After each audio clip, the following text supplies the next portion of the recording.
Assalamualaikum everyone, my name is Sibga Raz and welcome to my YouTube channel True Helper Helper। So guys आज हम discuss करने वाले हैं ECU 303 के lecture number 2। First lecture हमने कर लिया था और सेकंड लेक्चर जो है आज हम स्टार्ट करने लगे हैं। तो वीडियो स्टार्ट करने से पहले तमाम स्टूडेंट से रिक्वेस्ट है कि काइंडली हमारे चैनल को सब्सक्राइब कर लें और अपने फ्रेंड्स से शेयर करें अगर किसी की ECU 303 है या क्विज़ असाइनमेंट्स के लिए, और ताकि हमारा चैनल भी प्रमोट हो सके। तो lecture number 2 principle of macro economics हमारे जो है मेन टाइटल है। तो इसमें जो लेक्चर नंबर 2 में हमने जो टॉपिक्स कवर करने हैं वो है different concepts of national income, the classical theory of employment, says law of market, aggregate demand and quantity theory of money. तो फर्स्टली जो हमारे पास टॉपिक है वो है different concepts of national income. पहले तो हमें पता होना चाहिए कि नेशनल इनकम क्या है। तो नेशनल इनकम किसी भी मुल्क की एक साल की जो जितनी भी final goods and services market में सेल हुई हैं उनकी वैल्यू है, नेशनल इनकम वो है। तो इसके जो कॉन्सेप्ट्स हैं वो है 4। One is gross domestic product, second is net domestic product, then gross national product and the final is net national product. तो ग्रोस डोमेस्टिक प्रोडक्ट क्या है कि एक साल के दौरान किसी मुल्क की हदूद में पैदा होने वाली कुल आउटपुट की मार्केट कीमतों में मनी वैल्यू है कि जितनी भी उसके अंदर किसी मुल्क के अंदर जो है जितनी भी प्रोडक्शंस हो रही हैं उस मुल्क की हदूद में उसकी जो टोटल आउटपुट है वो है gross domestic product. Net domestic product क्या है कि ये ग्रोस डोमेस्टिक प्रोडक्ट में से डेप्रिसिएशन है किसकी, माइनस जो है वो है डेप्रिसिएशन। डेप्रिसिएशन क्या है, अलाउंसेस हैं किसी भी मुल्क जैसे प्रोडक्शन हमने जो है जितनी भी प्रोडक्शन हुई है उसकी टोटल आउटपुट जो है वो है ग्रोस डोमेस्टिक प्रोडक्ट। अब उस आउटपुट में से जो है आप लोग अलाउंसेस जितने भी अखराजात हैं उन्हें निकाल देंगे तो वो हमारे पास आ जाएगा नेट डोमेस्टिक प्रोडक्ट। इसका फॉर्मूला भी है यहाँ, net domestic product is equal to GDP mean gross domestic product minus depreciation allowances. Then हमारे पास थर्ड है gross national product. Gross national product भी सेम है कि आपके पास मजमूई कौमी मसनू को एक साल के दौरान किसी भी मुल्क में पैदा होने वाले तमाम हतमी सामान और खिदमात की मार्केट कीमतों में कुल मालियाती कीमत वो है नेट नेशनल प्रोडक्ट जो कि इक्वल होती है ग्रोस नेशनल प्रोडक्ट के with the depreciation with the minus depreciation. इसका फॉर्मूला भी यही है कि ग्रोस नेशनल प्रोडक्ट में से आप अलाउंसेस माइनस कर दें तो आपके पास ये आ जाएगा। सॉरी मैं ये करना भूल गई हूँ। ग्रोस नेशनल प्रोडक्ट क्या है कि ग्रोस नेशनल प्रोडक्ट जो है किसी भी मार्केट वैल्यू में किसी भी प्रोडक्शन किसी भी फाइनल गुड एंड सर्विसेज की प्रोडक्शन में जो उसकी मार्केट वैल्यू है उसकी टोटल मॉनेटरी है एक साल में उसी मुल्क की हदूद में वो है ग्रोस नेशनल प्रोडक्ट। देन वही नेशनल इनकम क्या है कि नेशनल इनकम जो है किसी भी मुल्क की एक साल में जितनी भी फाइनल गुड्स एंड सर्विसेज जो हैं प्रोड्यूस हुई हैं सेल्स हुई हैं उनकी जो वैल्यू है उनकी जो इनकम है टोटल आउटपुट है वो है नेशनल इनकम।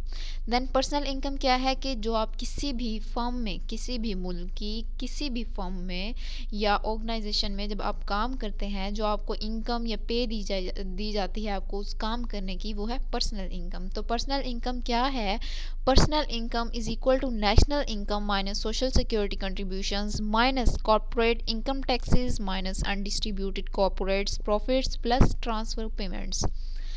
देन हमारे पास है disposable personal income. Disposable personal income क्या है कि जब हमें पे दी जाती है हमें हमारे वेजेस दिए जाते हैं तो हमें उसमें से अपने टैक्सेस भी पे करने होते हैं तो उन टैक्सेस को निकाल के जो हमारे पास टोटल इनकम टोटल पे हमारी बचती है वो है डिस्पोजेबल पर्सनल इनकम। तो डिस्पोजेबल पर्सनल इनकम जो है डेफिनेशन से ही जाहिर हो रहा है कि फार्मूला से भी जाहिर हो रहा है कि वो इज इक्वल टू है personal income minus personal taxes. Then money versus real GNP। GNP क्या है और मनी क्या है। तो GNP जो है किसी भी GNP जो है वो है किसी भी मुल्क की फाइनल गुड्स एंड सर्विसेज की जो प्रोडक्शन है उसकी मार्केट वैल्यू है, ठीक है। और GNP जिसे मेजर किया जाता है मनी GNP में। तो इन्फ्लेशन जो है इसे हम इन्फ्लेशन को कहते हैं महंगाई जो है महंगाई जो है इन्फ्लेशन और deflation of money GNP by the price index number makes GNP for various years comparable and GNP thus obtained is known as real GNP. अब इस GNP मीन रियल GNP का हमारे पास फार्मूला क्या है कि real GNP is equal to money GNP multiply by price index number of base year divided by price index number of the year. Base years जो हैं उसे हमने डिवाइड करना है टोटल नंबर ऑफ ईयर पे और मल्टीप्लाई करना है मनी GNP पे, तो हमारे पास रियल GNP आ जाएगी. देन हमारे पास है classical theory of employment. Classical theory of employment क्या है कि क्लासिकल इकोनॉमिस्ट जो हैं वो बिलीव करते हैं कि किसी भी इकोनॉमी में फुल एम्प्लॉयमेंट होती है, फुल एम्प्लॉयमेंट एग्जिस्ट करती है. फुल एम्प्लॉयमेंट जो है नॉर्मल सिचुएशन है उसमें, और जो है वो अगर डेविएशन होती है तो उस इकोनॉमी में एबनॉर्मलिटीज़ पैदा हो जाती हैं. मीन के इकोनॉमिस्ट कहते हैं या उनके मुताबिक जो है इकोनॉमी में फुल एम्प्लॉयमेंट होती है और जो है उसमें नॉर्मल सिचुएशन पर ही जो है फुल एम्प्लॉयमेंट क्रिएट हो रही होती है. अगर उसमें डेविएशन होती है, एम्प्लॉयमेंट में डेविएशन होती है, तो एबनॉर्मलिटीज़ पैदा होना स्टार्ट हो जाती हैं. इसकी कुछ एजम्पशंस भी हैं जिनमें फुल एम्प्लॉयमेंट मीन उस इकोनॉमी में फुल एम्प्लॉयमेंट होगी, होमोजीनियस, उसमें जो है लेबर जो है नंबर ऑफ लेबर वर्कर्स जो हैं वो होमोजीनियस होंगे, सेल्फ एडजस्टमेंट होगी. लेजी फेयर मीन्स गवर्नमेंट जो है वो उसमें इंटरफेयर नहीं करेगी इस इकोनॉमी में जहाँ जो है फुल एम्प्लॉयमेंट होगी, फुल मीन एवरीथिंग होगी, उसमें जो है नो इंटरवेंशन ऑफ गवर्नमेंट होगा, क्लोज्ड इकोनॉमी. देन हमारे पास है सेल्स लॉ ऑफ मार्केट. सेल्स लॉ क्या है? सेल्स लॉ के मुताबिक जो है supply creates its own demand, कि जिस प्रोडक्ट की जितनी ज़्यादा सप्लाई होगी वो ही सप्लाई जो है डिमांड क्रिएट करेगी. मीन अगर एक प्रोडक्ट की सप्लाई किसी मार्केट में बहुत ज़्यादा हो रही है तो उस मार्केट में उसकी डिमांड भी क्रिएट होगी, डिमांड भी ज़्यादा होगी.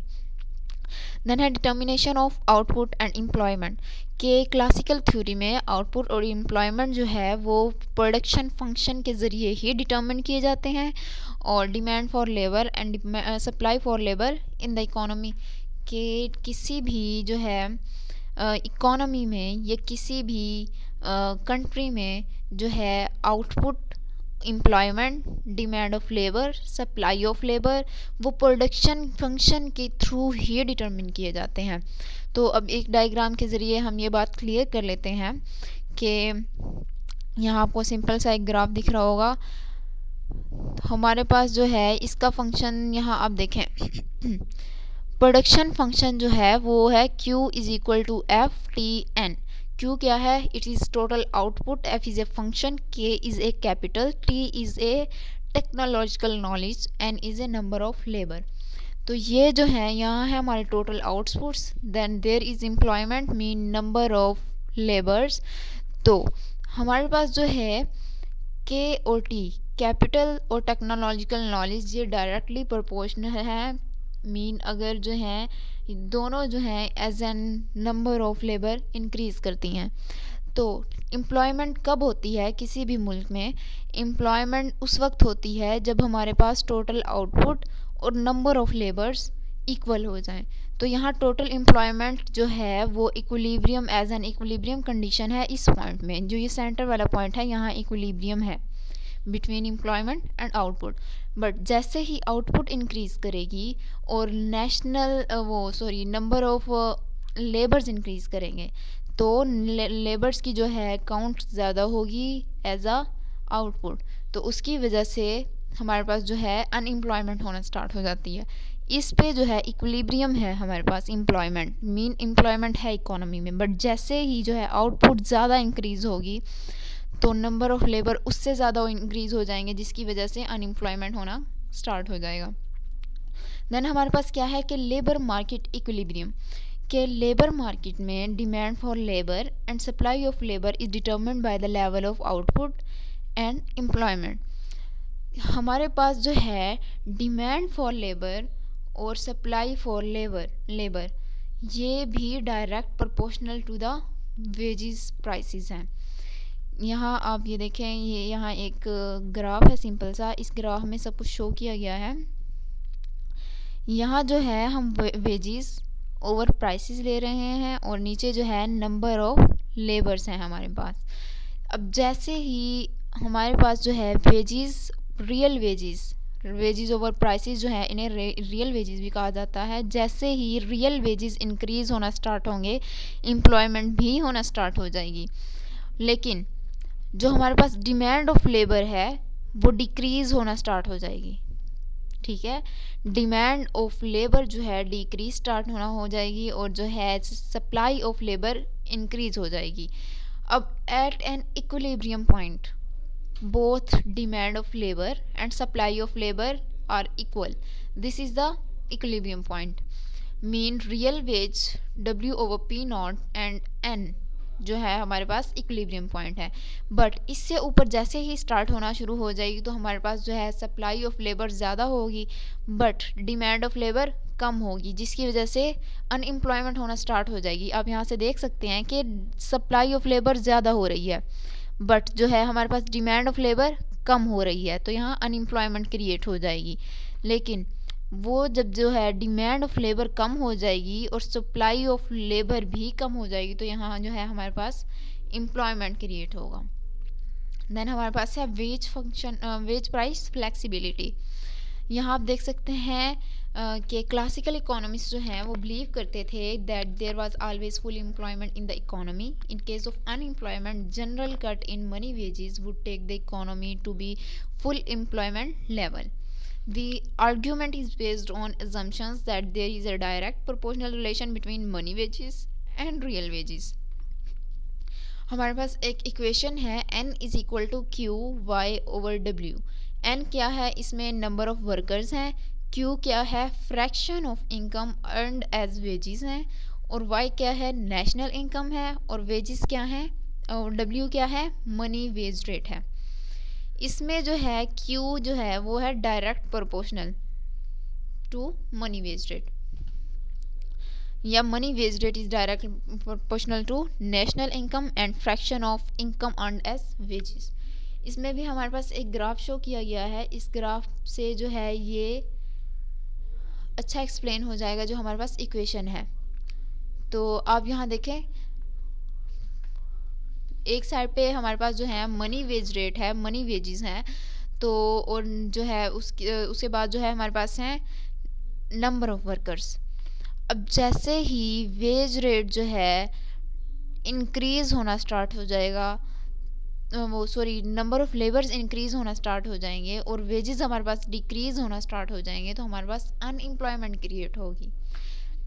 At this point when money wages and or real wages and the number of labors are equal, then there is a point of equilibrium. Then हमारे पास सेकंड जो है वो भी इसी तरह की एग्जांपल है कि हमारे पास अगर रियल वेजेस जो हैं वो इंक्रीज़ होना स्टार्ट हो जाते हैं और नंबर ऑफ़ एम्प्लॉयमेंट या नंबर ऑफ़ लेबर जो हैं वो भी जो है इंक्रीज़ होना स्टार्ट हो जाती हैं, तो हमारे पास जो लाइन शो होती है वो एज अ राइवल जो है शो होती है। देन हमारे पास है goods market equilibrium.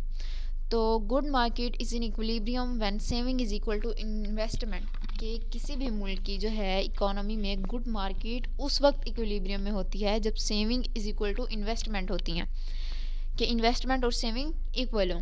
Eight this time, at the point of the time total demand equal to total supply and the economy is in state of full employment.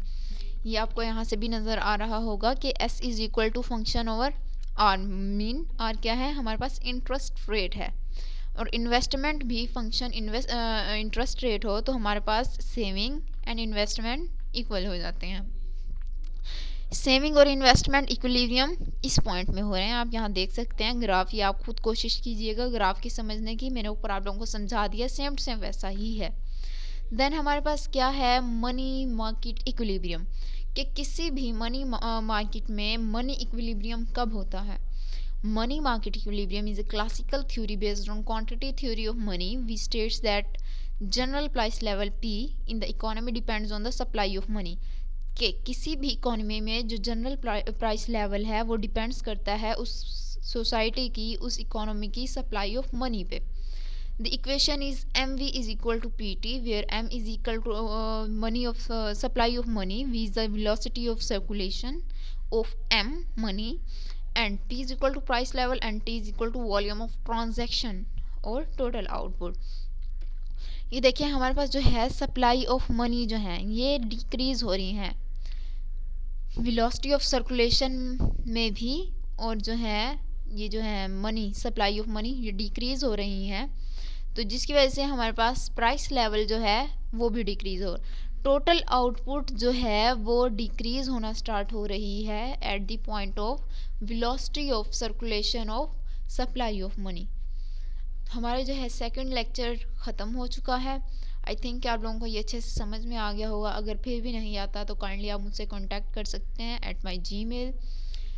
तो thanks for watching my video. अल्लाह हाफिज़।